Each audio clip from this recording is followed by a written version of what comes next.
Urgent alert, Bears Nation. The master plan that will decide if we are champions or losers in 2025. What is Poles risking?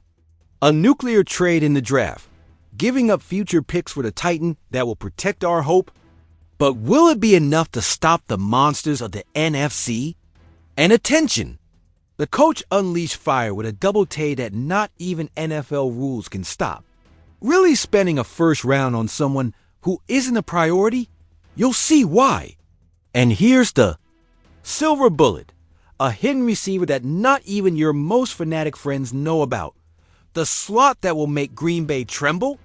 This is Bears football, not a babysitting training. Staying is mandatory. Subscribe now if you want to be the first to know the exclusives. What's happening with the Bears draft is something you won't believe. Is it really possible that we are about to make an aggressive move to secure the best offensive line prospect? I think so. And I'll tell you this, after seeing Caleb. Williams gets sacked 68 times last season.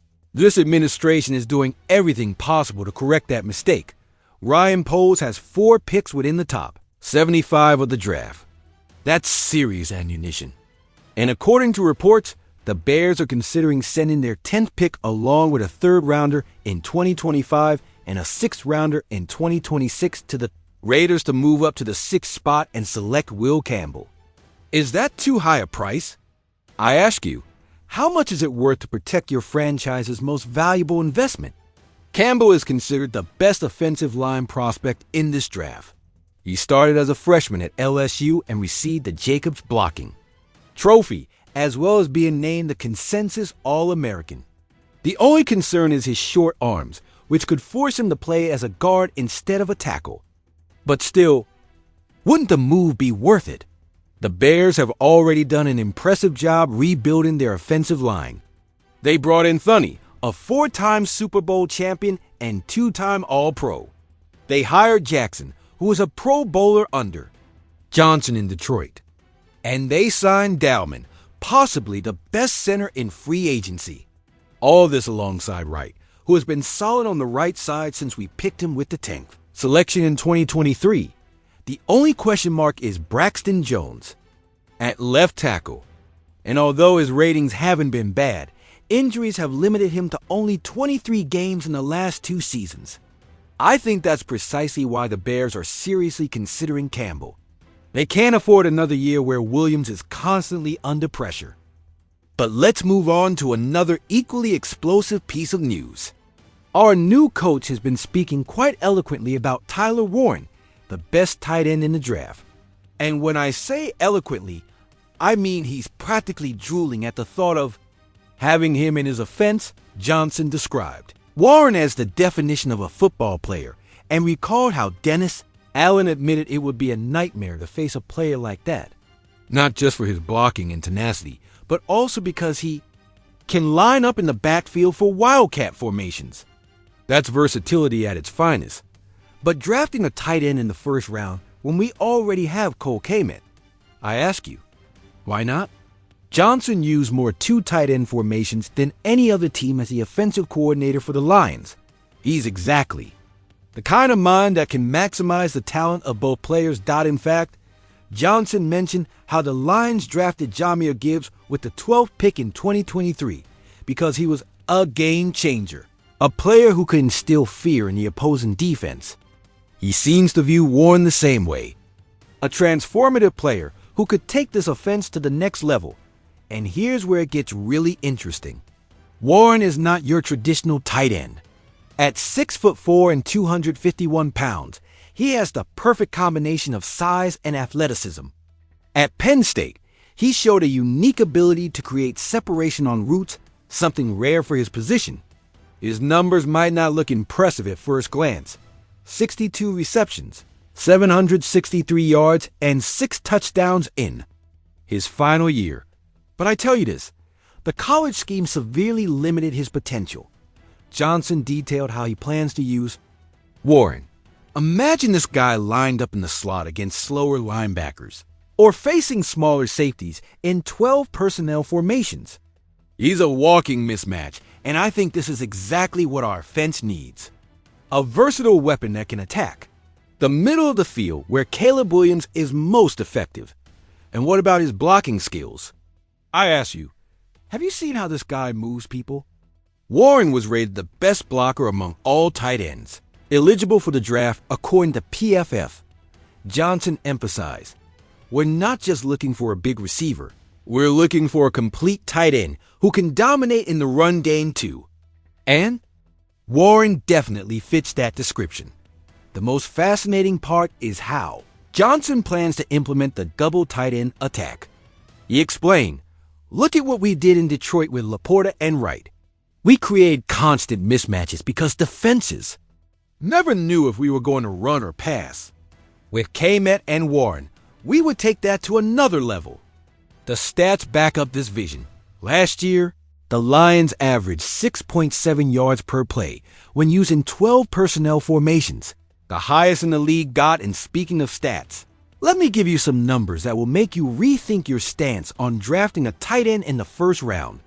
In the past 5 years, teams that have succeeded with 2 elite tight ends have increased their offensive production by an average of 23%. The Chiefs with Kelson Gray, the 49ers with Kittle and Warner, the Ravens with Andrews. And likely, all of them have dominated using this approach. Johnson also compared Warren to George Kittle. I'm not saying he's at that level yet, but he has similar traits. The same intensity, the same ability to do damage after the catch, and the same ruthless mentality as a blocker.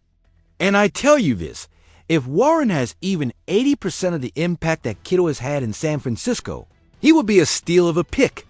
Another thing that impresses me is how Warren would perfectly complement Kmet, while Cole is more of a traditional inline tight end with good hands. Warren offers that explosiveness after the catch that we've been sorely missing. Johnson explained, we could line Kmet up tight to the line and move Warren all over the formation. Imagine the problems that would cause for defensive assignments. And I firmly believe that this kind of creativity is exactly what our offense have been needing. And what about his performance at the Combine? Warren posted an impressive 4.62 in the 40-yard dash, a 37.5-inch vertical jump, and completed 23 reps on the bench press. Those are elite numbers for a tight end. Johnson mentioned, we don't just see the athlete, we see how that athleticism translates to the field. And Warren has that rare combination of being an exceptional athlete who also plays like an exceptional athlete. What really intrigues me is how Johnson plans to incorporate elements of positionless football with Warren. He specifically mentioned, in critical situations, we could line him up in the backfield as a fullback, move him to the slot, or even give him the ball on design plays. That unpredictability is what makes an offense truly dangerous. And I ask you, when was the last time the Bears had a weapon this versatile?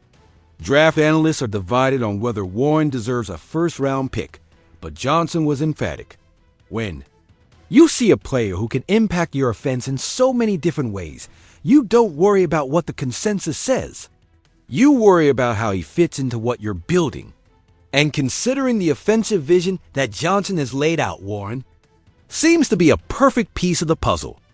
And speaking of transforming the offense, we finally have some clues on how Johnson plans to use our new receiver Olamide Zaccheaus.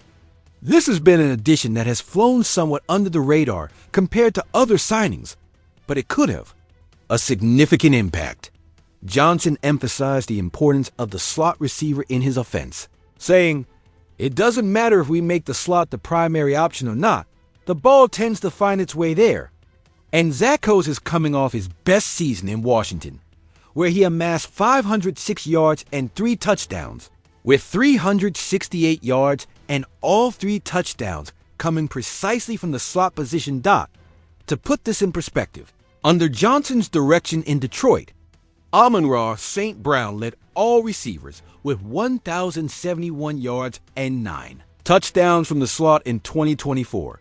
I think this gives us a clear idea of what Johnson expects from Zaccheaus. The coach specifically highlighted Zaccheaus' elite ability to run after the catch, describing the receiver as a fierce competitor with speed. Johnson added, We're really going to emphasize running after the catch, blocking after the catch, from our passing game to gain some hidden yards that way. With DJ Moore and Romo Duns on the outside, and now Zaccheaus operating in the slot, this offense is quickly taking shape. I ask you, could we finally be seeing the birth of an explosive offense in Chicago? Because after years of frustration, it seems like we finally have the right pieces in place. What do you think about these? Possible moves? Is it worth the price to move up for Campbell? Is it justified to draft Warren with our first pick? Will Zaccheaus be the missing piece in our receiving corps?